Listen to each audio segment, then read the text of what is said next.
আসসালামু আলাইকুম। রোজি সিবি চ্যানেলে সকলকে স্বাগত। এই সিজনে ঘরে ঘরে তৈরি হয় তালের পিঠা। আজ আমি সহজ রেসিপিতে তালের বড়া তৈরি করে দেখাবো। একটি লাইক দিয়ে সম্পূর্ণ ভিডিওটি দেখবেন আশা করছি। তো চলুন প্রসেসটা দেখে নেওয়া যাক।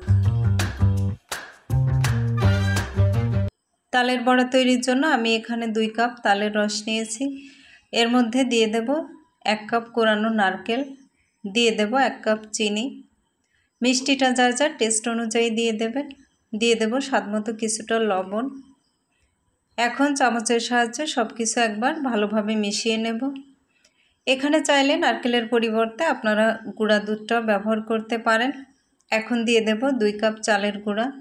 চালের গুঁড়াটা মেশানোর আগে অবশ্যই চেলে নিতে হবে, তাহলে মেশানোর সময় কোনো দানা তৈরি হবে না আর তাড়াতাড়ি মিশিয়ে নিতে পারবেন। সব কিছু মেশানো হয়ে গেলে এবার দিয়ে দেব 1 কাপ ময়দা। আমি চালের গুঁড়া যতটুকু নিয়েছি তার অর্ধেক ময়দা নিয়েছি, অর্থাৎ 2 কাপ চালের গুঁড়ার বিপরীতে আমি এখানে 1 কাপ ময়দা নিয়েছি।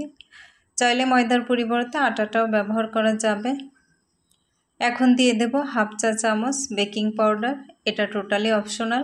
আমি শুকনা চালের গুঁড়া নিয়েছি, এজন্য বেকিং পাউডারটা ব্যবহার করেছি। এটা ব্যবহার করলে পিঠাটা সুন্দরভাবে ফুলে উঠবে আর ভেতরে নরম ও ঝরঝরে একটা ভাব থাকবে। এখন ঢাকনা দিয়ে রাখবো 15 মিনিট। 15 মিনিট পর ঢাকনাটা তুলে নিয়েছি। এখন পিঠাটা ভেজে নেওয়ার পালা। এজন্য কড়াইতে পরিমাণ মতো তেল গরম করে নিয়েছি।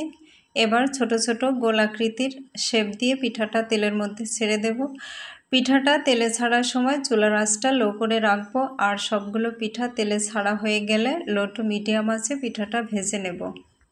কাজের মধ্যেই একটা কথা বলে নিতে চাচ্ছি, আর সেটা হচ্ছে আমার রেসিপিগুলো যদি আপনাদের উপকারে আসে তাহলে রান্না সংক্রান্ত আরও ভিডিও পেতে আমার চ্যানেলটি ফ্রিতে সাবস্ক্রাইব করে রাখুন। আপনাদের একটা সাবস্ক্রাইব আমাকে অনেক বেশি অনুপ্রাণিত করে।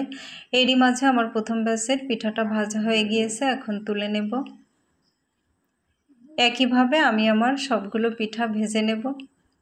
এই রেসিপিতে বাড়িতে একবার তালের বড়া তৈরি করে দেখুন, এটা খেতে অসম্ভব মজার হবে ইনশাআল্লাহ। রেসিপিটি পেজ থেকে দেখে থাকলে অবশ্যই পেজটাকে ফলো দিয়ে রাখবেন।